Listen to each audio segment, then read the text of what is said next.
Physical features of India, यानी कि भारत का भौतिक विशेषता। हम लोगों ने दो भाग में पहले पढ़ चुके हैं, आज तीसरा भाग है।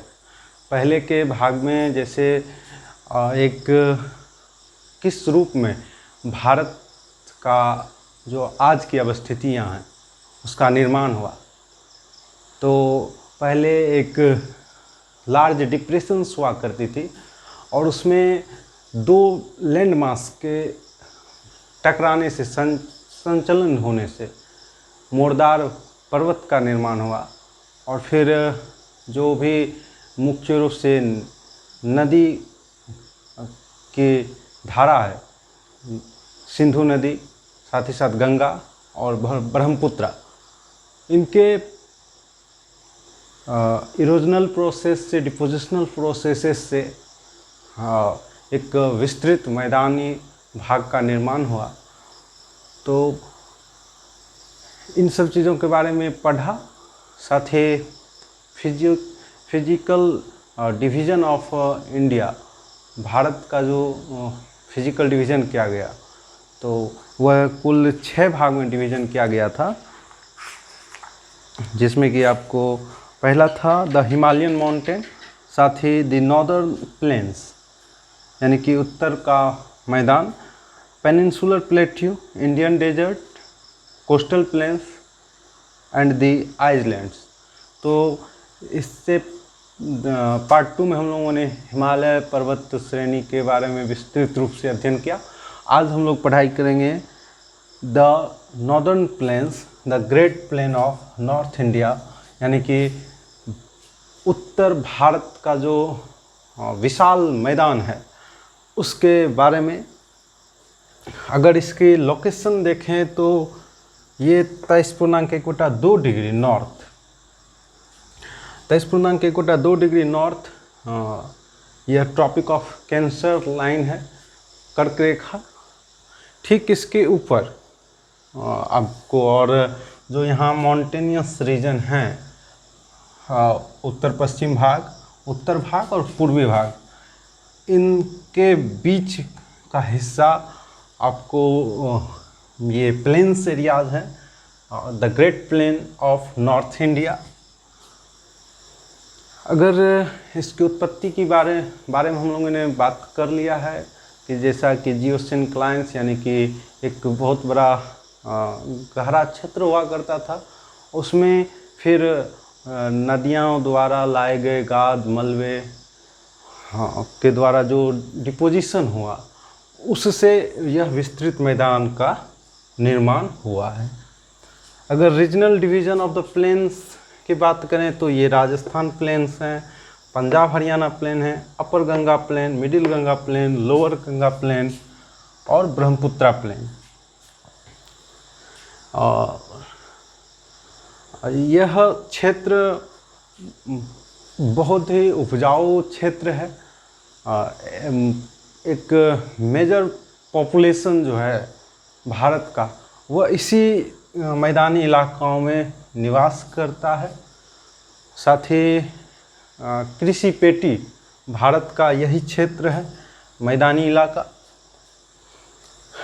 अगर इसके विस्तार पर बाउंड्री की बात करें तो ये माउंटेनियस रीजन है, यानी कि पहाड़ वाला क्षेत्र। और इसमें जो भी हमने श्रेणियाँ पढ़ी थी, तो ये सबसे दक्षिण की श्रेणी जो है माउंटेनियस रीजन में, वो शिवालिक श्रेणी है। फिर शिवालिक श्रेणी से नीचे यानी दक्षिण की तरफ आने पर इस नॉर्थ प्लेन का शुरुआत हो जाता है। प्लेन्स यानी मैदानी इलाकाओं के निर्माण में सबसे महत्वपूर्ण योगदान नदी घाटी का है, नदी बेसिन्स का है। मुख्य रूप से बात करें नदी बेसिन्स में तो इंडस नदी की जो बेसिन्स हैं, सिंधु नदी की बेसिन्स, उनकी सहायक नदियाँ, ट्रिब्यूटरीज, और साथ ही गंगा नदी बेसिन, गंगा की सहायक नदियाँ, और साथ ही ब्रह्मपुत्रा नदी बेसिन यानी कि ब्रह्मपुत्र नदी और उसकी सहायक नदियों द्वारा यह विस्तृत मैदान का निर्माण किया गया है। अब अगर बुक से देखें तो the northern plain has been formed by the interplay of the 3 major river system. जो नॉर्दर्न प्लेन है, उत्तरी मैदान है, यह 3 प्रमुख नदी तंत्र द्वारा निर्माण किया गया। इसके निर्माण में बहुत महत्वपूर्ण भूमिका है। Namely the Indus, the Ganga and the Brahmaputra. Indus नदी का क्षेत्र जो यह पंजाब हरियाणा प्लेन्स का निर्माण करता है, और फिर गंगा नदी बेसिन का क्षेत्र जिसमें कि upper Ganga plain, middle Ganga plain और लोअर गंगा प्लेन है, और फिर ब्रह्मपुत्र नदी बेसिन का क्षेत्र जिसमें कि ये ब्रह्मपुत्र प्लेन का निर्माण करता है। आपको पूर्वी भारत में as an extension of the north plain of India माना जाता है। और this plain is formed of alluvial soil. यह जो प्लेन है, यह जो मैदान है, वो उसमें कौन सी मिट्टियाँ प्रचुर मात्रा में हैं, तो वो एलुवियल सॉइल प्रचुर मात्रा में है। The deposition of alluvium in a vast basin lying at the foothills of the Himalaya over millions of years form this plain. जो हिमालय के तलहटी में, फुटहिल्स में एलुविलियम सॉइल्स थी, उसका जमाव धीरे धीरे जो बह करके आया इस क्षेत्र में, इससे यह विस्तृत मैदान का निर्माण हुआ। It spreads over an area of 7 lakh square kilometre. लगभग 7 लाख स्क्वायर किलोमीटर क्षेत्र में यह प्लेन एरिया या मैदानी भाग फैला हुआ है। The plain being about 2400 kilometre long and 240 to 320 kilometre broad. अगर भारत की बात करें तो यह जो प्लेन है, यह जो मैदानी भाग है, वह 2400 किलोमीटर भारत में है, और लंबाई 240 किलोमीटर, साथ ही 240 से 320 किलोमीटर लंबाई चौड़ाई इसका है। अगर देखा जाए तो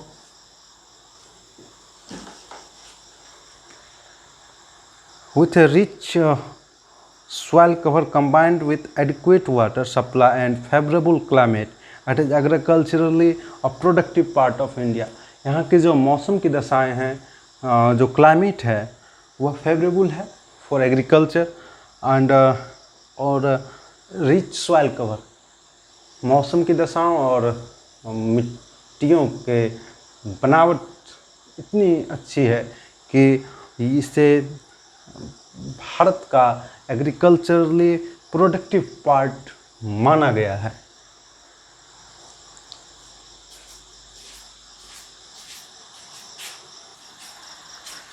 यह जो पूरा मैदान है वह 3200 किलोमीटर क्षेत्र में है, जिसमें कि कुछ पाकिस्तान का भी एरिया है। और अगर कुल भारत का अगर बात करें तो 2400 किलोमीटर क्षेत्र में फैला हुआ है। एक एवरेज विड्थ की बात करें, यानी चौड़ाई की बात करें, तो 150 से 150 to 300 किलोमीटर। और पश्चिम में यह अधिक चौड़ा है बनिस्पत उत्तर के। जैसे जैसे उत्तर की तरफ यह मैदानी भाग बढ़ता है तो यह चौड़ाई में घटते जाता है, यहाँ तक कि पश्चिम में 500 किलोमीटर और इन द ईस्ट बढ़ने पर डिक्रीज करता है, decreases along east and 280 kilometre इन इलाहाबाद, साथ ही 160 किलोमीटर 160 किलोमीटर नियर राजमहल हिल्स। राजमहल के पहाड़ी के पास 160 किलोमीटर हो जाता है।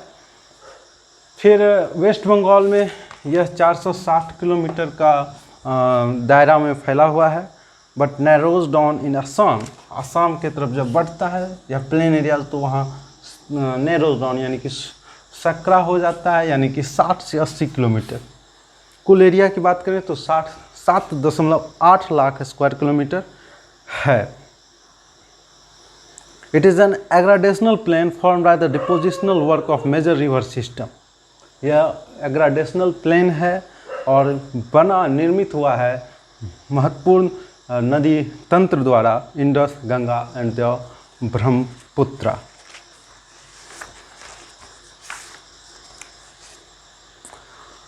और अगर जियोमॉर्फोलॉजी ऑफ द प्लेन की बात करें, यानी कि इस मैदानी भाग के जो भू आकृतियाँ हैं वह कैसा है, तो मुख्य रूप से जियोमॉर्फोलॉजी में यहाँ पर आपको भाबर प्रदेश है, BHA भाबर रीजन, ठीक है। और उसके बाद आपको तराई प्रदेश है, TARAI तराई रीजन।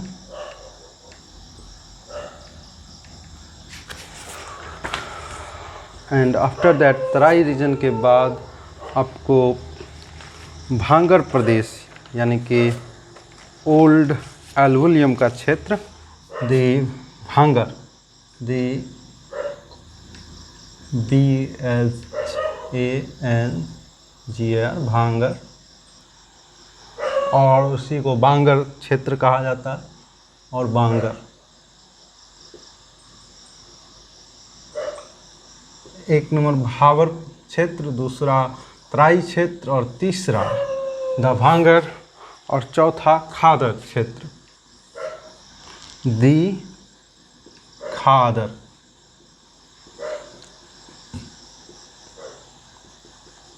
खादर रीजन, और चौथा रे, द खादर रीजन, पांचवा रे और कालर, और छठा भूर, BHUR भूर रीजन। तो एक एक करके हम अगर जियोमॉर्फोलॉजी देखें, जियोमॉर्फोलॉजी ऑफ दिस रीजन, फिर यानी कि भू आकृति इस क्षेत्र का, तो भाबर क्षेत्र ये जैसे शिवालिक रीजन से नीचे की ओर साउथवार्ड जब हम आते हैं तो लगभग 8 से 10 किलोमीटर का जो दायरा है, 8 से 16 किलोमीटर क्षेत्र का, wide running in east west direction, यहाँ से पूरब से पश्चिम की तरफ, पश्चिम से पूरब की तरफ इसका विस्तार है, 8 से 16 किलोमीटर चौड़ा, along the Shivalik with remarkable continuity from Indus to Teesta, Indus नदी से तीस्ता नदी तक इसका रिमार्केबल कंटिन्यूशन है। River descending from the Himalayas deposit their load along the foothills in the form of alluvial fans. इस क्षेत्र में जो रिवर, जो नदियाँ उतरती हैं हिमालय से, वह डिपोजिट करता है देयर लोड, जो गाद मलबा है, along the foothills in the form of alluvial fan, alluvial fans के रूप में गाद मलबा को जमा करता है। Porosity of pebble studded bedrock is so high, most of the streams sink and flow underground. इस क्षेत्र की खासियत यह होती है कि जो भी ऊपर से नदी आती हैं भाबर प्रदेश में जाने के बाद वह अंडरग्राउंड हो जाती है।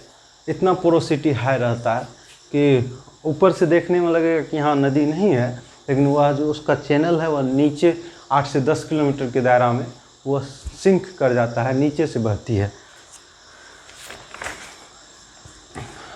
जो कि कहा जाए अगर तो यह not suitable for the agriculture and only big trees and large roots thrive in this belt. Bhabar प्रदेश में एग्रीकल्चर के लिए उतना उपयोगी नहीं है। इस क्षेत्र में सिर्फ और सिर्फ लंबे लंबे जड़ वाले वृक्ष और उसके जंगल हैं। उसके बाद जब भाबर प्रदेश ख़त्म होता है 8 से 10 किलोमीटर, 8 से 16 किलोमीटर के बाद तराई प्रदेश आता है, वेटलैंड भूमि। तार मतलब वेट यानी कि नमी युक्त भूमि, जहाँ पर कि फिर से जो रिवर का जो स्ट्रीम है, जो धारा है, वह री इमर्ज करता है, यानी कि नीचे से जो भाबर प्रदेश में नीचे धंस जाता है और फिर से ऊपर उठता है। और इस क्षेत्र में दलदली है, दलदल युक्त यह क्षेत्र है। यह 15 से 30 किलोमीटर वाइड है, 15 to 30 kilometre wide marshy tract in the south of Bhabar. Bhabar के ठीक दक्षिण रनिंग पैरेलल टू इट, और फिर वही भाबर प्रदेश के पैरेलल यह रन करता है। तराई प्रदेश, तराई क्षेत्र, तराई रीजन। री emergence of the underground stream of the Bhabar belt, Bhabar belt में जो स्ट्रीम सिंक कर गया था उसका री इमर्जेंस होता है, जो खो गया था वह फिर से उत्पन्न हो जाती है, सामने आ जाता है। अगर ईस्टर्न पार्ट और वेस्टर्न पार्ट में हम देखें तराई प्रदेश को, तो खास बात है कि ईस्टर्न पार्ट, जो ईस्टर्न पार्ट है तराई प्रदेश, यहाँ पर अधिक वर्षा होती है बनस्पत वेस्टर्न पार्ट के, और यही कारण है कि वेस्टर्न पार्ट का तराई प्रदेश को एक विस्तृत एग्रीकल्चरल लैंड में, कृषि योग्य भूमि में बदल दिया गया है, जहाँ पर कि शुगर कैन यानी कि गन्ना का कृषि होता है, या राइस का, या फिर व्हीट का, खास करके western part Punjab, UP and Uttarakhand. उसके बाद इस जियोमॉर्फोलॉजी में हमने देखा भाबर प्रदेश, तराई प्रदेश, और तीसरे नंबर पर आता है द भांगर प्रदेश, the Bhangar region, the Bangar region. Old alluvium of middle pleistocene age, middle pleisto मध्य प्लेस्टोसीन एज का old alluvium, form alluvium terrace above the level of the flood plain, जो बाढ़ का मैदान है उसके ऊपर सीढ़ीदार नुमा क्षेत्र बनाता है, यानी कि वहाँ पर भांगर प्रदेश का एक कैरेक्टरिस्टिक्स है कि वहाँ पर बाढ़ का पानी रेगुलर नहीं आता है, वह पहले से एक सीढ़ी एक कहा जाए तो सीढ़ीदार टेरेस क्षेत्र है। और it also contains fossils of animals, इस क्षेत्र में फॉसिल्स भी हैं जानवरों के, लाइक रेनोसर्स, हिपोपोटामस, एलिफेंट्स इत्यादि, रेनोसर्स, हिपोपोटामस और एलिफेंट्स का। और फिर भांगर क्षेत्र जैसे ख़त्म होता, फिर उसके दक्षिण में आपको कौन सा क्षेत्र है, वह है खादर प्रदेश, यानी कि न्यू एल्वोलियम डिपॉजिट्स। यहाँ पर रेगुलर रूप में बाढ़ आती हैं नदियों द्वारा, और मिट्टी को जब बाढ़ लौटती है, जब नदियाँ बाढ़ लेकर के आती हैं, साथ में गाद मलबा लेकर के आती हैं, यानी कि मिट्टियाँ लेकर के आती हैं, एक नया लेयर बिछा देती है इस क्षेत्र में, और फिर वापस जब जाती है तो एक नया लेयर आ जाता है। तो new alluvium deposits always occur in this region that's known as Khadar region, composed of newer alluvium and form the flood plain along the river banks। नदी घाटी के, नदी के किनारे इस क्षेत्र का अक्सर निर्माण होता है, और new layer of alluvium deposited almost every year, प्रत्येक वर्ष एक नया लेयर इस क्षेत्र में नदी के द्वारा बना दिया जाता है। New species, many species living, बहुत सारे जीव जंतु इस क्षेत्र में रहते हैं। और अगला जियोमॉर्फोलॉजी ऑफ दिस प्लेन की बात करें, भू आकृतिक जो विशेषता है वह है आपको रे। व्हाट इज रे, इस पर देख लें तो जैसे जैसे आज कृषि के साधन बढ़े हैं, new agricultural equipments and technology investment किया जा रहा है कृषि के क्षेत्र में, तो HYV seeds, high yielding variety seeds का उपयोग किया जा रहा है। तो इसके लिए अमूमन अधिक पानी की आवश्यकता पड़ रही है, और अंधाधुंध पानी धरती के गर्भ से निकाल करके सिंचाई में उपयोग में लाया जा रहा है। अब इतना अधिक पानी हम सिंचाई में ले आते हैं कि फिर जो पानी के साथ नमक जब इवेपोरेट हो जाता है पानी, तो नमक बिछ जाता है उस क्षेत्र में, और वह बंजर बना देता है। That make the land and soil totally barren. These are the geomorphology of flood northern plains of India that called ray or color, comprises barren saline efflorescences of drier areas of Uttar Pradesh and Haryana. यह खास करके उत्तर प्रदेश और हरियाणा में आपको ज़्यादा देखने को मिलेंगे। Spread with and increasing in irrigation. आज के समय में जैसे जैसे सिंचाई बढ़ रहा है उसके साथ साथ यह एक दुविधा है हम लोगों के लिए कि रेह क्षेत्र यानी कि बैरन भूमि यानी कि सलाइन युक्त भूमि यानी कि नमक युक्त भूमि हमें यहाँ पर देखने को मिलता है। और अगला जियोमॉर्फोलॉजी की बात करें तो वह है भूर प्रदेश, that is denotes an elevated piece of land, एक टीलेदार टुकड़ा जमीन का of land situated along the banks of the Ganga river, Ganga नदी के किनारे यह अवस्थित है। एक टीला युक्त टीला जैसा जमीन का टुकड़ा, specially in the upper Ganga Yamuna Doab, upper Ganga और यमुना दोआब। What is Doab? दो मीन्स टू एंड एब मीन्स वाटर। दो जल के बीच जो जमीन है उसको दोआब बोला जाता है। Form due to accumulation of wind blown sands, ये जो भूर जियोमॉर्फोलॉजी है यह निर्माण होता है due to accumulation of wind blown sands, हवा के द्वारा जो सैंड्स हैं, जो बालू है जो लाया जाता है during the hot dry months of the year, साल के गर्म दिनों में, गर्म शुष्क महीनों में। इस तरह से हम लोगों ने geomorphology of the great plains of north India को देखा। और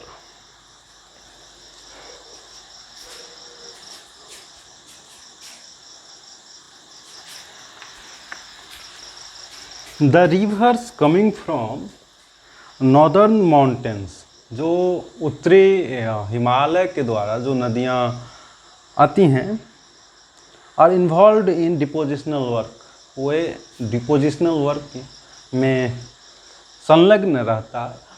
साथ ही in the lower course due to gentle slope the velocity of the river decreases, निचले कोर्स में एक जो सामान ढाल के कारण the velocity of the river decreases, जो नदी का जो बहाव है वह घटता है, which results in the formation of riverine island, और इसका नतीजा होता है कि रिवराइन आइलैंड्स का निर्माण होता है।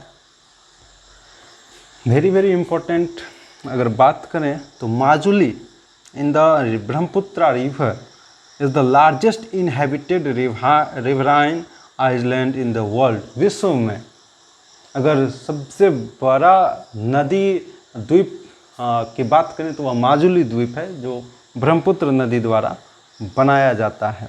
The rivers in their lower course split into numerous channels due to deposition of silt. जो नदी होती है ना, वो नीचे के क्षेत्र में अलग अलग धाराओं में बंट जाता है। कारण है due to deposition of silt. This channels are known as distributaries. इस चैनल का क्या नाम होता है? इस चैनल को कहा जाता है डिस्ट्रीब्यूटरीज। रिवर में ट्रिब्यूटरीज यानी कि सहायक नदियाँ, और जो डिस्ट्रीब्यूटरीज है वह रिवर कोर्स के अंतिम पायदान में, अंतिम स्टेज में निर्माण होता है due to deposition of the silt. Many channels got formed from one stream known as distributaries. The northern plain is broadly divided into 3 sections. Okay, हम लोगों ने बात कर लिया है जो रीजनल डिवीजन है, Rajasthan plain, Punjab plain, upper Ganga plain, middle Ganga plain, lower Ganga plain, Brahmaputra plain. ये जो राजस्थान प्लेन है ये मूल रूप से पेनिनसुलर जो क्षेत्र है दक्षिण भाग में, इसी में जो इरोजनल एक्टिविटीज़ हुई हैं, यहाँ का जो सॉइल टेक्सचर है, बनावट है, वह इस बात की ओर संकेत करता है कि Rajasthan plain was a part of peninsular India. And Punjab Haryana plain की बात करें तो यहाँ पर इंडस रिवर सिस्टम और उसके जो सहायक नदियाँ हैं जैसे झेलम है, चेनाब है, रावी है, सतलुज है, ब्यास है, तो इन सब नदियों के द्वारा पंजाब हरियाणा प्लेन का निर्माण किया गया है। और पंजाब और हरियाणा प्लेन के बाद अब गंगा प्लेन है, और गंगा प्लेन को 3 भाग में बांटा गया, upper Ganga plain, middle Ganga plain और लोअर गंगा प्लेन। तो यहाँ पर घग्गर नदी जो है आपको सतलुज और यमुना के बीच में वह वाटर डिवाइड लाइन के रूप में काम करता है, यानी कि घग्गर नदी से आपको वेस्टर्न पार्ट में की जो भी सारी नदियाँ हैं, हाँ, वह इंडस की जो सहायक नदियाँ वो सब इधर वेस्ट में प्रभावित होती हैं, और घग्गर के फिर ईस्ट में जो भी नदियाँ हैं, यमुना, गंगा और उसकी जो सहायक नदियाँ हैं, कोसी, कमला, गोमती, सरयू, यानी ये सब जो नदियाँ हैं, महानंदा, ये सब फिर जो इधर पेनिनसुलर पार्ट्स से यानी कि प्रायद्वीपीय पठारी इलाकाओं से जो बहकर मिलती हैं, खास करके सोन नदी महत्वपूर्ण है। तो ये सब पूर्व की तरफ बंगाल की खाड़ी में जाकर के प्रवेश करती हैं।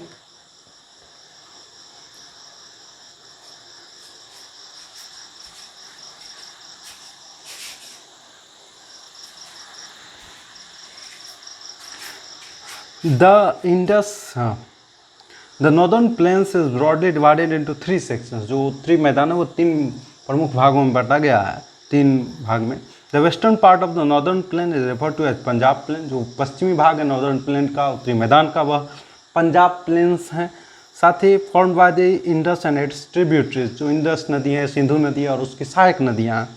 And the larger parts of this plain lies in Pakistan. इस प्लेन का, इस पंजाब हरियाणा प्लेन का जो मेजर पार्ट है वह आपको पाकिस्तान में है। The Chenab, the Ravi, the Beas, the Jhelum, the Sutlej originate in the Himalayas. The section of the plain is dominated by Doab. Doab is made up of 2 words, Do meaning 2 and Ab means water. Similarly, Punjab is also made up of 2 words, Panj meaning 5 and Ab meaning water. The Ganga plain, ये जो Ganga plain है, extend between Ghaggar and Teesta river. Ghaggar और तीस्ता नदी के बीच में है। It spreads over the states of north India. पूरे नॉर्थ इंडिया के स्टेट्स में यह फैला हुआ है। Haryana, Delhi, UP, Bihar, partially Jharkhand and West Bengal to east. Particularly in Assam lies the Brahmaputra plain. खास करके आसाम में यह ब्रह्मपुत्रा प्लेन्स हैं। इधर हिमालय की श्रेणी है, और यहाँ पे गारो, खासी, जैंतिया और यहाँ पर मिक्की हिल्स आदि इसके ब्रह्मपुत्रा प्लेन्स का बाउंड्री का निर्माण करता है। तो और यह जो गंगा का जो लोअर गंगा प्लेन्स, यहाँ पर सुंदरवन का अत्यधिक मात्रा में पाया जाता है। कारण है सुंदरवन नाम, सुंदरी ट्रीज बहुतायत मात्रा में पाई जाती हैं, इसलिए यह सुंदरवन क्षेत्र है। और जो यहाँ पर ये लगभग 30 metre contour lines lower Ganga plains show करता है above the mean sea level. इस तरह से हम लोगों ने the physical features of India में the great plain of north India को देखा।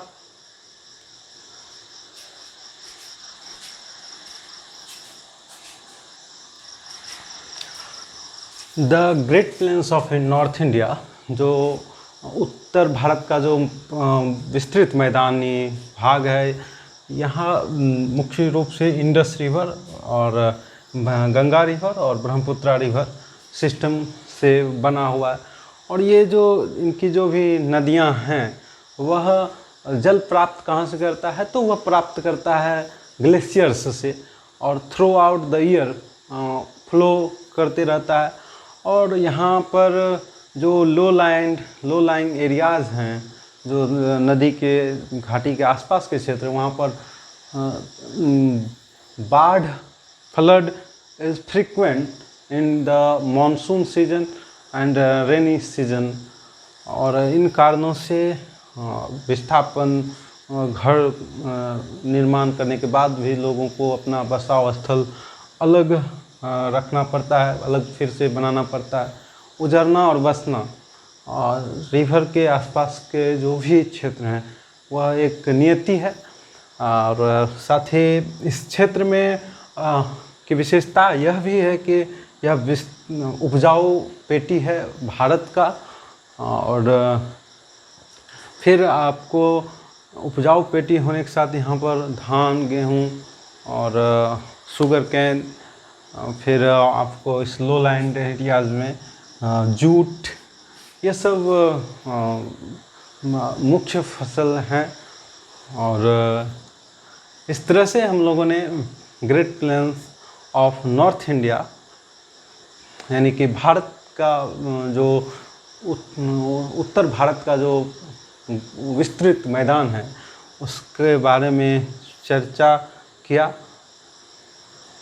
यह सेशन कैसा लगा आप ज़रूर सूचित करेंगे, लाइक करेंगे, शेयर करेंगे, सब्सक्राइब करेंगे। साथ ही जो भी अगर प्रश्न हो तो वह कमेंट सेक्शन में डालेंगे ताकि आगे वाले सेशन में मैं उस पर फिर से आपके प्रश्नों का जवाब दे सकूं। Thank you.